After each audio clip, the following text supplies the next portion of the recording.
Alain Grandjean. Bonjour. Vous êtes économiste, fondateur et associé de Carbone 4, une société de conseil sur le climat et l'énergie, et membre du conseil scientifique de la Fondation pour la Nature et l'Homme, la FNH. Alors aujourd'hui, on va parler du mix électrique à ne pas confondre avec le mix énergétique.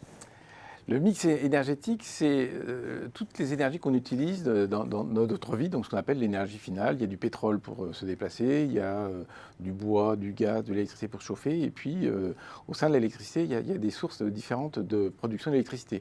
Le mix électrique, ça concerne donc que l'électricité, un quart en gros de l'énergie finale consommée dans tous les pays d'Europe.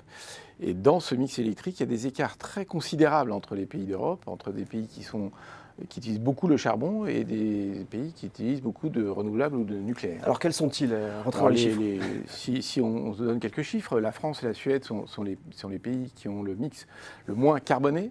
Donc en chiffres, ça donne quelques dizaines de grammes de CO2 le kilowattheure. Et c'est quoi les sources d'énergie les moins carbonées? C'est les énergies renouvelables, notamment l'hydraulique en Suède, et puis le nucléaire, et en France aussi l'hydraulique. Et alors les mauvais élèves? Alors les mauvais élèves, du point de vue du carbone, sont les pays qui recourent le plus au charbon. Donc en ordre de grandeur, le charbon, c'est presque 1000 grammes de CO2 le kilowattheure, c'est considérable, hein, je rappelle. Les énergies décarbonées, c'est largement moins de 100. Et le gaz étant intermédiaire à 400. Donc la Pologne, par exemple, est un pays qui a un mix électrique très très charbonné, avec pas loin de 90% d'électricité issue d'origine fossile, hein, donc soit du charbon, soit du gaz.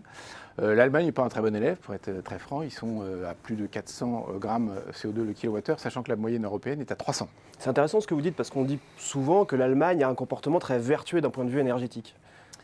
Alors, l'Allemagne a lancé ce qu'on appelle l'Energiewende, c'est-à-dire un plan de relance importante des énergies renouvelables, ce qui fait qu'en 2014, ils étaient à un petit 30% d'énergie renouvelable dans le mix électrique. Malheureusement, ils partent d'une situation qui est très très lourde en énergie fossile, en charbon et en gaz. Et donc la partie énergie fossile représente encore presque plus de la moitié du mix électrique allemand. Donc du coup, l'Allemagne n'est pas un si bon élève que ça, parce que le développement des ENR n'est pas compensé par une baisse suffisante des énergies fossiles. C'est un problème de pourcentage de part, en fait, c'est ça? Oui, bien sûr. Et puis surtout, je crois qu'il faut le dire et le redire, c'est que si vous empilez des sources d'énergie, et donc si sur une base d'énergie fossile, vous rajoutez des énergies renouvelables, vous ne baissez pas l'intensité carbone de votre kilowattheure. Ce qui fait baisser l'intensité carbone du kilowattheure, c'est ce qu'il y a de plus dur à faire, c'est d'éliminer les sources d'énergie fossiles, à commencer par le charbon. Mais là, on est sur un choix politique, on pourrait le dire, entre nucléaire, énergie renouvelable et charbon?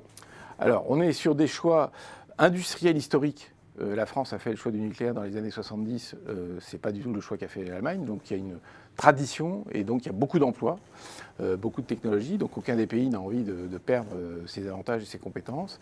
Ensuite, concernant le choix entre le nucléaire et les ENR, les énergies renouvelables, évidemment qu'il y a une dimension politique, les Allemands et d'autres pays refusent l'énergie nucléaire pour des raisons sociales et politiques.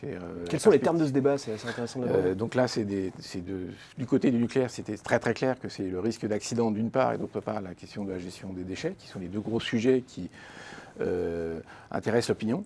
Et du côté des énergies renouvelables, je crois qu'on peut dire, sans être du tout désagréable, que la seule énergie vraiment propre, c'est l'énergie qu'on ne consomme pas. Donc les énergies renouvelables ont quand même des inconvénients, des problèmes. Certaines coûtent. D'autres sont intermittentes, le solaire et le photovoltaïque c'est intermittent, et donc ça demande beaucoup d'investissement dans le réseau. Un réseau 100% énergie renouvelable intermittente, c'est un réseau très difficile à gérer. Donc on est encore loin tout de même d'un mix électrique décarboné? Entièrement décarboné, pas si loin que ça. C'est-à-dire la Suède dont j'ai pris l'exemple, il est très décarboné. Non, on est loin d'un mix entièrement ENR. Eh bien, merci beaucoup Alain Grandjean pour cet éclairage sur le mix énergétique et électrique, pardon. Le mix électrique. Le mix électrique, très important. Merci Au revoir. à vous.